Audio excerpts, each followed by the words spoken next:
Hello बच्चों, कैसे हैं आप बच्चों। आज हम पढ़ेंगे पाठ क्लास एट्थ हिंदी वसंत के अंतर्गत कबीर की साखियाँ। सबसे पहले पढ़ते हैं कबीर का जीवन परिचय, उसके बाद हम पढ़ेंगे कबीर की साखियाँ और फिर उनका भावार्थ और अंत में पाठ से संबंधित प्रश्नों के उत्तर भी। तो चलिए शुरू करते हैं। सबसे पहले जान लेते हैं कबीर का जीवन परिचय। तो बच्चों, आप देख रहे हैं ना यहाँ पर, ये हैं कबीर, संत कबीर। कबीर के बारे में आइए जान लेते हैं। कबीर के जन्म और मृत्यु के बारे में अनेक किंवदंतियाँ प्रचलित हैं।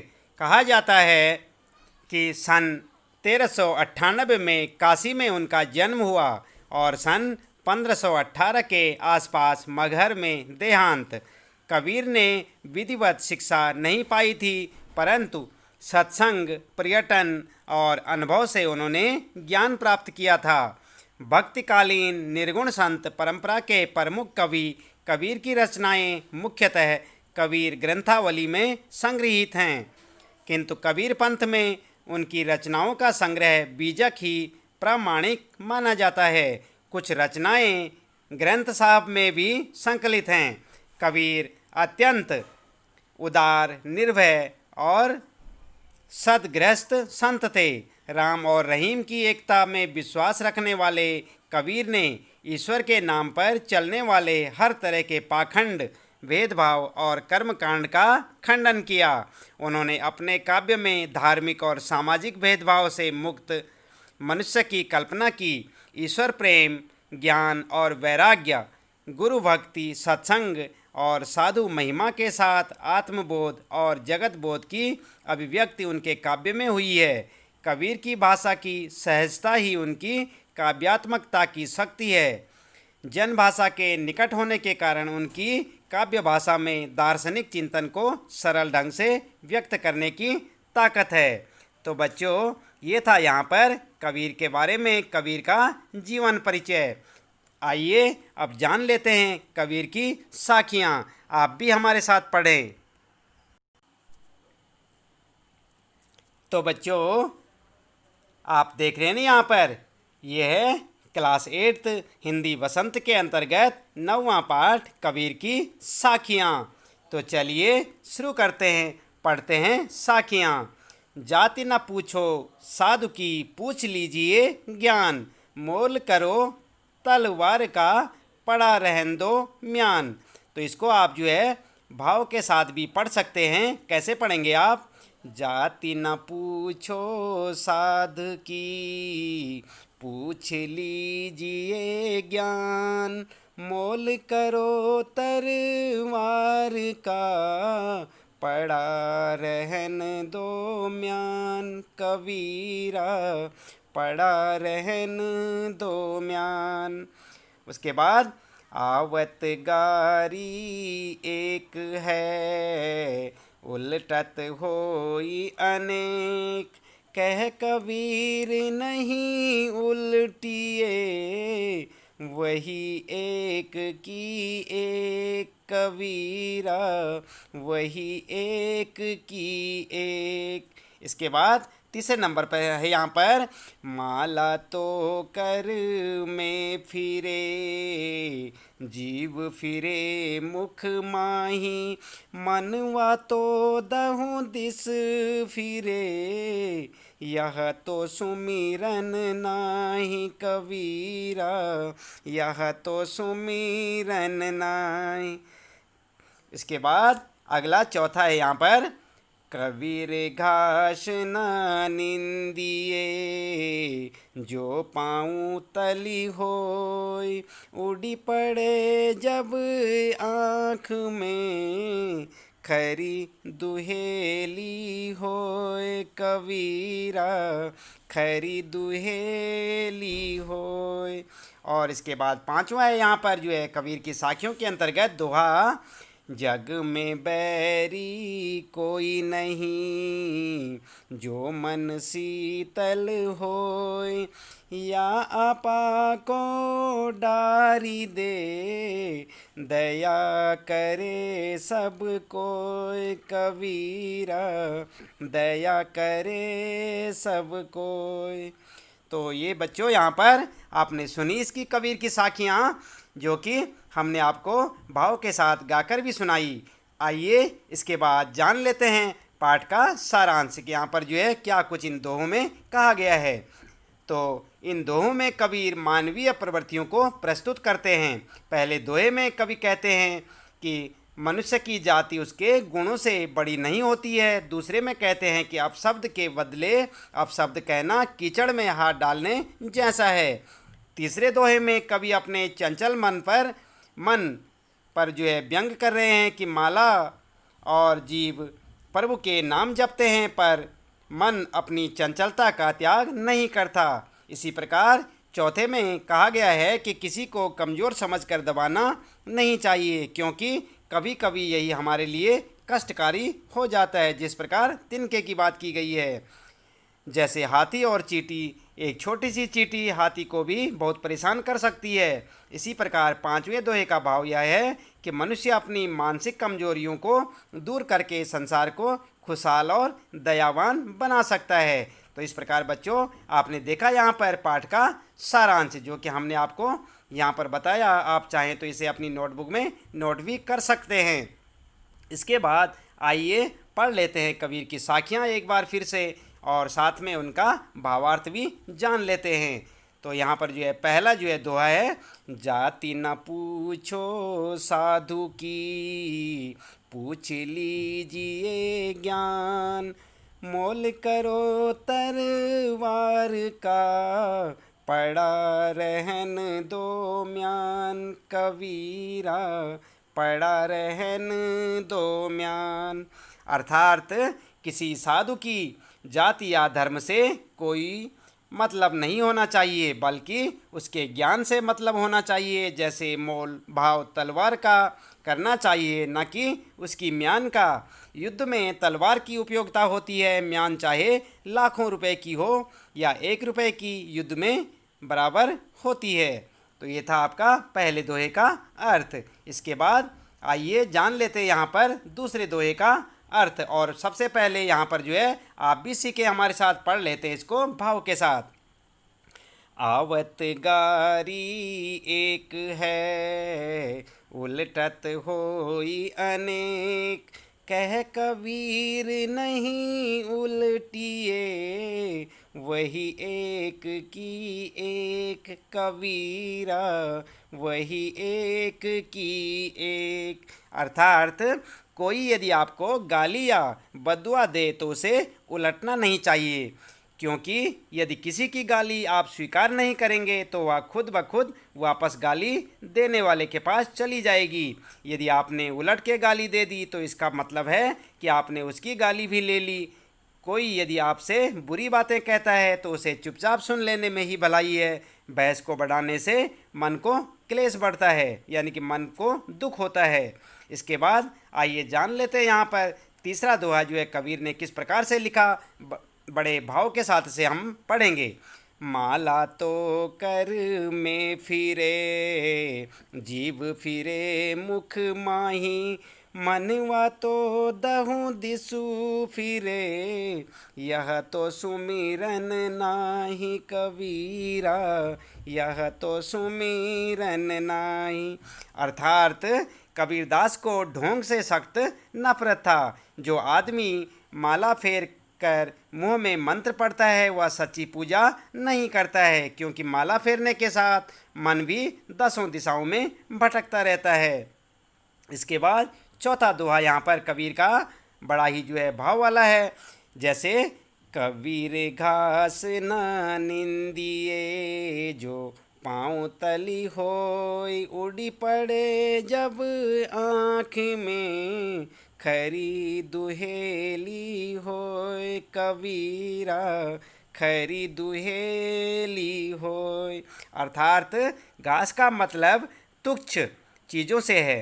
कोई भी छोटी से छोटी चीज़ यदि आपके पाँव के नीचे भी हो तो भी उसकी निंदा नहीं करनी चाहिए, क्योंकि तिनका भी यदि आँख में पड़ जाए तो बहुत तेज़ दर्द होता है, यानी कि दर्द देता है। हर छोटी से छोटी चीज़ का अपना महत्व होता है और हमें उस महत्व को पहचानने की कोशिश करनी चाहिए। इसके बाद आइए अंतिम और लास्ट दोहा यहाँ पर जो है कबीर ने किस प्रकार से यहाँ पर कहा हुआ है, आइए आप भी जान लें। जग में बैरी कोई नहीं, जो मन शीतल होय, या आपा को डारी दे, दया करे सब कोई, कबीरा दया करे सब कोई। अर्थात यदि आपका मन शांत रहता है तो आपकी किसी से कभी भी दुश्मनी नहीं हो सकती। यदि आप अपने अहंकार का त्याग दें, अहंकार को त्याग दें, तो हर आदमी आपको प्रेम और सद्भावना से ही देखेगा। तो इस प्रकार से आपने देखा यहाँ पर पांचों दोहों का अर्थ हमने आपको बताया, और उम्मीद है कि आपको दोहे पसंद भी आए होंगे और आप इन्हें गाकर और भाव के साथ जो है पसंद करते होंगे और आप इन्हें अच्छे से याद भी कर लेंगे। तो बच्चों, इसके बाद आइए जान लेते हैं यहाँ पर पाठ से संबंधित प्रश्नों के उत्तर भी। बच्चों, आप ध्यान दें, हम पढ़ रहे हैं क्लास 8 कबीर की साखियाँ हिंदी वसंत के अंतर्गत पाठ नंबर 9 कबीर की साखियाँ। और आइए अब जान लेते हैं पाठ से संबंधित प्रश्नों के उत्तर भी। तो बच्चों, यहाँ पर आपका पहला प्रश्न है, आप देख रहे हैं यहाँ पर तलवार का महत्व होता है, म्यान का नहीं। उक्त उदाहरण से कबीर क्या कहना चाहते हैं, स्पष्ट कीजिए। तो आपका उत्तर होगा तलवार का महत्व होता है, म्यान का नहीं से कबीर यह कहना चाहते हैं कि असली चीज़ की कद्र की जानी चाहिए, दिखावटी वस्तु का कोई महत्व नहीं होता। जिस प्रकार तलवार की मजबूती और उसकी धार देखी जाती है किसी व्यक्ति की पहचान अथवा उसका मोल उसकी काबिलियत के अनुसार तय होता है, न कि कुल, जाति, धर्म आदि से, उसी प्रकार ईश्वर का भी वास्तविक ज्ञान जरूरी है। ढोंग आडंबर तो म्यान के समान निरर्थक हैं। असली ब्रह्म को पहचानो और उसी को स्वीकार करो। इसके बाद आइए देख लेते हैं यहाँ पर दूसरे प्रश्न का उत्तर किस प्रकार से आप लिखेंगे। पहले प्रश्न देखते हैं।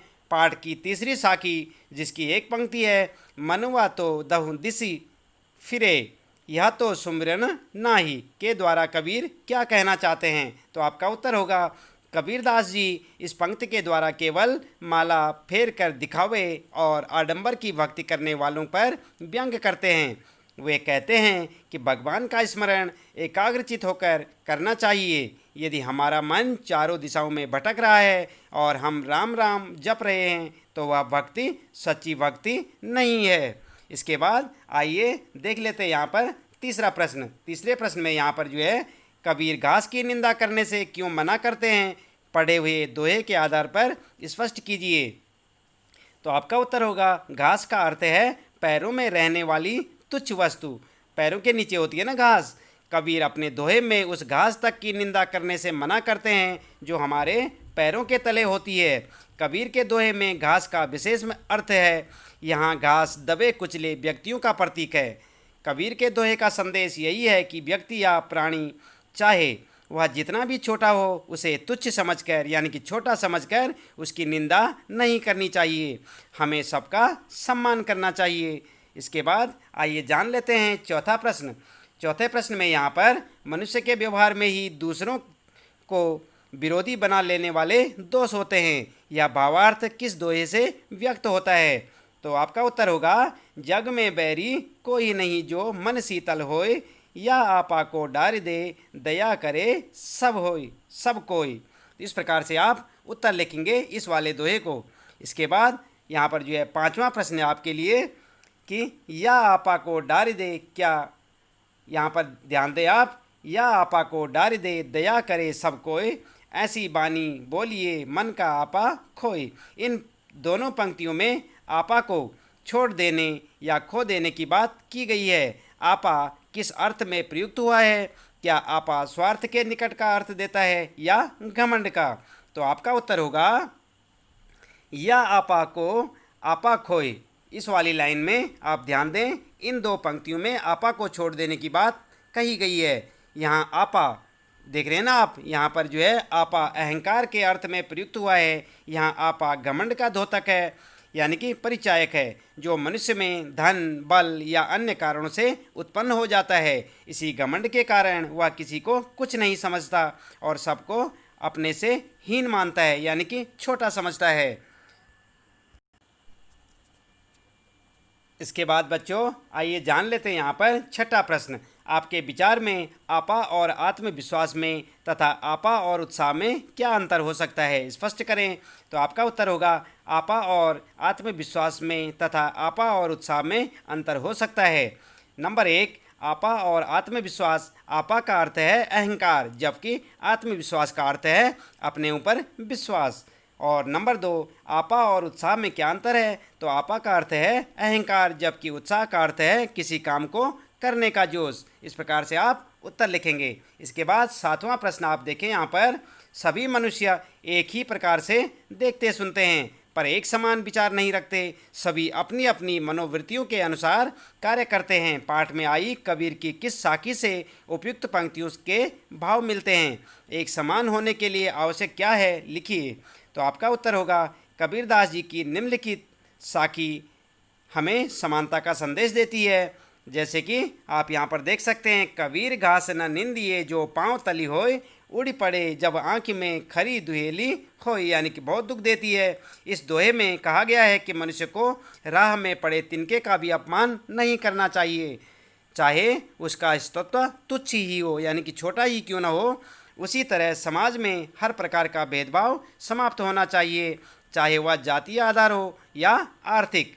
इसके बाद 8वां प्रश्न आपके लिए, यहाँ पर ध्यान दें आप, कबीर के दोहों को साखी क्यों कहा जाता है। तो उत्तर होगा आपका कबीर के दोहों को साखी इसलिए कहा जाता है क्योंकि साखी शब्द साक्षी शब्द का तद्भव रूप है, जिसका अर्थ है आंखों देखा। इनमें श्रोता को गवाह बनाकर साक्षात ज्ञान दिया जाता है। कबीर समाज में फैली कुरीतियों, जातीय भावनाओं और बाह्य आडंबरों को अपने साक्षी ज्ञान द्वारा समाप्त करना चाहते थे। इसके अतिरिक्त कबीर का हर दोहा कुछ न कुछ सीख अवश्य देता है, इसलिए भी उन्हें साखी कहा गया है, अर्थात सीख देने वाला। इसके बाद आइए बात करते हैं भाषा की बात। तो 9वां प्रश्न आपके लिए, बोलचाल की क्षेत्रीय विशेषताओं के कारण शब्दों के उच्चारण में परिवर्तन होता है। जैसे बाणी शब्द बाणी बन जाता है, मन से मनवा आदि हो जाता है। उच्चारण के परिवर्तन से बर्तनी भी बदल जाती है। नीचे कुछ शब्द दिए जा रहे हैं, उनका वह रूप लिखिए जिससे आपका परिचय हो। जैसे म्यान, जीव, पाँव, तली, आँख और वरी। तो उत्तर होगा आपका म्यान का मतलब हो गया ज्ञान। और जैसे यहाँ पर जो है आप देख रहे हैं, जीभ से जीव, पाँव से पाँव, तली से तले, आँख से आँख और बड़ी से बड़ी। तो इस प्रकार से आपने देखे यहाँ पर कुल मिलाकर इस पाठ के प्रश्न उत्तर हमने आपको यहाँ पर बताए। उम्मीद है कि आपको समझ अवश्य आए होंगे। तो बच्चों आज हमने क्या पढ़ा? आज हमने पढ़ा क्लास 8th हिंदी के अंतर्गत कबीर की साखियों वाला पाठ जो हमने पढ़ा था, उसके भावार्थ हमने आपको बताया, उसके पाठ से संबंधित प्रश्नों के उत्तर हमने आपको बताए और उम्मीद है कि आपको अच्छे से समझ आए होंगे। आप चाहें तो इस वीडियो को बार बार देखें और समझें उन्हें कि किस प्रकार से इनका उत्तर लिखा गया है और जो दोहे यहाँ पर दिए गए हैं उनका भावार्थ किस प्रकार से बहुत ही अच्छे ढंग से यहाँ पर आपको बताया गया। इसी प्रकार से आप अन्य पाठों को देखने के लिए चैनल को सब्सक्राइब करें और अन्य पाठों को अच्छे से याद करें, उन्हें सुनें और समझें। आज के लिए इतना ही काफ़ी है। आपका दिन शुभ हो।